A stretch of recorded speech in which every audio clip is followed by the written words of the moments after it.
Assalamualaikum warahmatullahi wabarakatuh. Perkenalkan, nama saya Hani Miliani, NIM 20082020077, serta rekan saya Nurala Khosyatillah, NIM 20882020078. Di sini kami akan membahas tentang hak-hak ekonomi, sosial, dan budaya menurut pandangan Islam dan HAM. Di sini kami mengambil 3 rumusan masalah. Yang pertama yaitu apa pengertian dari hak ekonomi, sosial, dan budaya. Yang kedua, pandangan Islam terkait hak ekonomi, sosial, dan budaya. Yang selanjutnya, bagaimana Konven Internasional mengatur tentang hak ekonomi, sosial, dan budaya. Langsung saja ke pembahasan yang pertama, yaitu tentang pengertian hak ekonomi, sosial, dan budaya yang akan dijelaskan oleh saya sendiri. Hak ekonomi adalah hak yang bertujuan untuk menjamin hidup, untuk manusia mempunyai kemampuan untuk menyediakan dan menjaga standar hidupnya secara bermartabat. Nah, selanjutnya yaitu hak ekonomi, hak sosial, dan budaya. Hak sosial dan budaya adalah hak yang berhubungan dengan masyarakat. Hak ini memberi kebebasan kepada seseorang untuk menentukan, memilih, dan mendapatkan apa yang dia mau sesuai bakat dan minatnya. Adapun ruang lingkup dari hak ekonomi, sosial, dan budaya adalah yang pertama mendapat pekerjaan dan gaji yang sesuai dari apa yang dikerjakan. Yang kedua yaitu mendapatkan pendidikan. Yang selanjutnya yaitu mengembangkan apa yang dia inginkan sesuai dengan minat dan bakatnya. Adapun masih banyak lagi tentang hak ekonomi, sosial, dan budaya. Bisa disimpulkan bahwa hak ekonomi, budaya, dan sosial adalah hak yang berhubungan dengan masyarakat yang bertujuan untuk menjamin dan memberikan kebebasan kepada seseorang untuk menjaga standar hidup yang memadai secara konsisten sesuai dengan apa yang minat dan bakatnya dan apa yang dia inginkan, dan manusia dapat memilih, menentukan, dan mengembangkan sesuatu tersebut. Selanjutnya yaitu pandangan hukum Islam terkait hak ekonomi, sosial, dan budaya. Dalam pandangan hukum Islam, hak ekonomi, sosial, dan budaya sudah tercantum dalam Al-Quran dan As-Sunnah. Dijelaskan dalam Al-Quran merupakan sumber hukum pertama yang diambil agama Islam. Nah, Al-Quran sebagai sumber hukum pertama berkaitan dengan hak asasi manusia cukup menguatkan pemahaman bahwa Islam menjadikan manusia itu sendiri sebagai titik sentral pembentukan peradaban manusia. Nah, selanjutnya yaitu pengharapan Islam terhadap kemanusiaan, salah satunya nampak pada doktrin usul fikih dan maqasid syariah. Ada 5 doktrin usul fikih, yaitu 5 pokok pilar, dan maqasid syariah yaitu tujuan-tujuan universal syariah. Di antara lainnya terdiri dari yang pertama yaitu al-hib al-din, yaitu menjaga kebebasan beragama. Yang selanjutnya yaitu hib al-nafas, yaitu memelihara kelangsungan hidup. Yang ketiga yaitu hib al-akal, yaitu menjaga kreativitas berpikir. Yang keempat yaitu hib al-nasl, yaitu menjaga keturunan dan kehormatan. Yang kelima yaitu hib al-mal, yaitu menjamin kepemilikan harta, properti, dan kekayaan. Dalam hal ini, jika umat Islam mengabaikan hal-hal ini, maka runtuhlah nilai-nilai Islam yang substansial. Memelihara maslahah bagi manusia sangat penting sekaligus untuk menghindari mudarat baik di dunia maupun di akhirat. Nah, dalam etika ekonomi Islam, sosial, dan budaya, unsur kemanusiaan sebagai makhluk material dan spiritual mendapat perhatian agar semua kebutuhan manusia dapat terpenuhi dengan cara yang baik dan tidak menimbulkan kerusakan. Allah menciptakan manusia dalam wujud materi dan cenderung pada materi. Islam memahami bahwa manusia sebagai makhluk memerlukan pemenuhan kebutuhan primer dan sekundernya. Pemikiran tentang keharusan pemenuhan kebutuhan inilah yang menjadi dasar pemikiran usul fikih tentang al-qiyatul kalmu, yaitu 5 pokok pilar yang tadi. Nah, dapat disimpulkan bahwa penjelasan Al-Quran dan As-Sunnah yang berkaitan dengan HAM merupakan isu yang gampang digali yang dapat digali dalam kehidupan di Islam maupun di konvenen internasional. Nah, isu HAM dapat dikaitkan dengan berbagai bidang kehidupan seperti sosial, politik, ekonomi, dan hukum. Adapun kaitan antara HAM dengan hukum ekonomi sosial budaya dan hukum ekonomi sosial dan budaya Islam secara sistematika dapat dijabarkan dari nilai-nilai absolut yang terdapat di dalamnya Al-Quran dan As-Sunnah. Namun penjabaran lebih jelas ada pada momentum tentang tujuan universal syariah, yaitu di maqasid syariah, di mana tujuan dibentuknya hukum adalah untuk memelihara agama, jiwa, dan akal, keturunan, dan harta yang nantinya tidak akan membawa kerusakan bagi manusia itu sendiri. Selanjutnya yaitu materi tentang konvenen internasional yang akan dijelaskan oleh rekan saya Nurul Khachatillah. Kurang lebihnya mohon maaf. Wassalamualaikum warahmatullahi wabarakatuh. Assalamualaikum warahmatullahi wabarakatuh. Saya Nurul Khachatillah dari kelompok 9 mata kuliah Hukum Islam dan HAM. Di sini saya akan memaparkan materi yang selanjutnya, yaitu mengenai Konvenen Internasional Hak Ekonomi, Sosial, dan Budaya.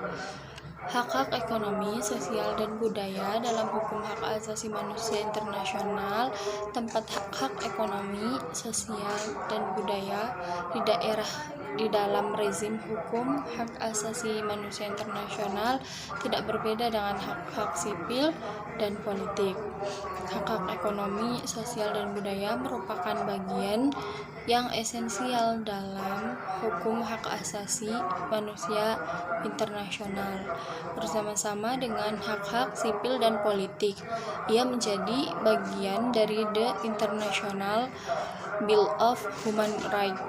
Sebagai bagian dari International Bill of Human Rights, kedudukan hak-hak ekonomi, sosial, dan budaya dengan demikian sangat penting dalam hukum hak asasi manusia internasional.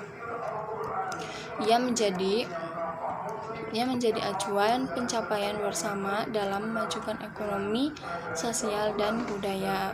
Dengan demikian, hak-hak ekonomi, sosial, dan budaya tidak dapat ditempatkan di bawah hak-hak sipil dan politik, sebagaimana telah dikesankan selama ini. Konvenen selanjutnya, Konvenen Internasional tentang Hak Ekonomi, Sosial, dan Budaya, ditetapkan oleh Majelis Umum Perserikatan Bangsa-Bangsa pada tanggal 16 Desember 1966. Negara-negara pihak dalam konvenen ini menimbang bahwa sesuai dengan asas-asas yang diproklamasikan dalam Piagam Perserikatan Bangsa-Bangsa, pengakuan terhadap martabat yang melekat dan hak yang sama dan tidak terpisahkan dari semua anggota keluarga manusia merupakan landasan dari kebebasan, keadilan, dan perdamaian di dunia. Mengakui bahwa hak ini berasal dari martabat yang melekat pada manusia. Mengakui juga bahwa sesuai dengan Deklarasi Universal Hak Asasi Manusia, keadaan ideal dari manusia yang bebas dari penikmatan kebebasan dari ketakutan, dan kemelaratan hanya dapat dicapai apabila diciptakan kondisi di mana semua orang dapat menikmati hak ekonomi, sosial, dan budayanya, juga hak sipil dan politiknya. Menimbang kewajiban negara-negara dalam Perserikatan Bangsa-Bangsa untuk memajukan penghormatan dan pentaatan secara universal pada hak asasi manusia dan kebebasan, menyadari bahwa individu yang mempunyai kewajiban terhadap individu lainnya dan pada masyarakat di mana ia berada, berkewajiban untuk mengupayakan kemajuan dan pentaatan dari hak yang diakui dalam konvenen ini. Menyetujui pasal-pasal berikut. Bagian 1, pasal 1. Semua bangsa mempunyai hak untuk menentukan nasib sendiri. Semua bangsa mempunyai hak untuk menentukan tujuan-tujuan mereka sendiri. Negara dalam konvenen ini termasuk mereka yang bertanggung jawab atas penyelenggaraan wilayah tanpa pemerintah dan wilayah perwalian. Bagian 2, pasal 2. Yang pertama, setiap negara pihak pada konvenen ini berjanji untuk mengambil langkah-langkah baik secara individual maupun bantuan dan kerjasama internasional, khususnya di bidang ekonomi dan teknis sepanjang tersedia sumber dayanya. Yang kedua, pihak negara pada konvenen ini berjanji untuk menjamin bahwa hak yang diatur dalam konvenen ini akan dilaksanakan tanpa diskriminasi ataupun seperti ras, warna kulit, jenis kelamin, bahasa, agama, dan lain-lainnya. Selanjutnya ada pasal 3, ada pasal 4, ada pasal 5, dan selanjutnya yang bagian ketiga, pasal 6. Yang pertama, poinnya, negara pihak dari konvenen ini mengakui hak pekerjaan termasuk hak semua orang atas kesempatan untuk mencari nafkah melalui pekerjaan yang dipilih atau diterimanya secara bebas, dan akan mengambil langkah-langkah yang memadai guna melindungi hak-hak ini. Selanjutnya ada pasal 7, negara pada konvenen ini mengakui hak setiap orang untuk menikmati kondisi kerja yang adil dan menguntungkan, dan khususnya menjamin bayaran kondisi kerja, kesempatan yang sama bagi setiap orang, istirahat. Yang ke-8, pasal 8. 1. Negara pihak konvenen ini berjanji untuk menjamin hak setiap orang untuk membentuk serikat pekerja dan bergabung dalam serikat pekerja pilihannya sendiri. Yang B. Hak setiap pekerjaan untuk membentuk federasi-federasi atau konfederasi nasional, dan hak konfederasi nasional untuk membentuk atau bergabung dengan organisasi serikat pekerja internasional.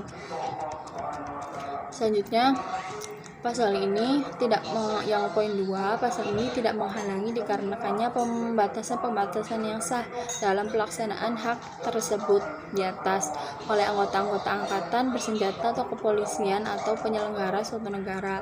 Yang ketiga, tidak ada satu pun dalam pasal ini memberi kewenangan pada negara-negara pihak dalam Konvenen Internasional Organisasi Buruh Internasional tahun 1948 tentang kebebasan berserikat dan perlindungan hak berserikat.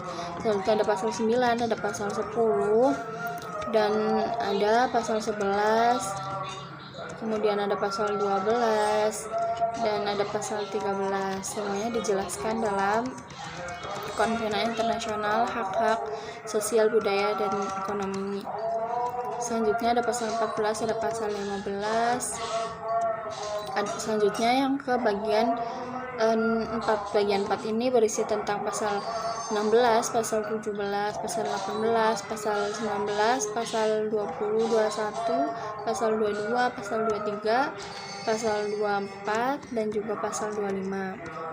Selanjutnya bagian yang kelima ada pasal 26, 27, pasal 28, pasal 29, serta pasal 30. Jadi hak-hak ekonomi dan hak ekonomi, sosial, dan budaya dengan demikian sangat penting dalam hukum hak asasi manusia internasional. Ia menjadi acuan pencapaian bersama dalam pemajuan ekonomi, sosial, dan budaya. Sekian dari saya, kurang dan lebihnya mohon maaf. Wassalamualaikum warahmatullahi wabarakatuh.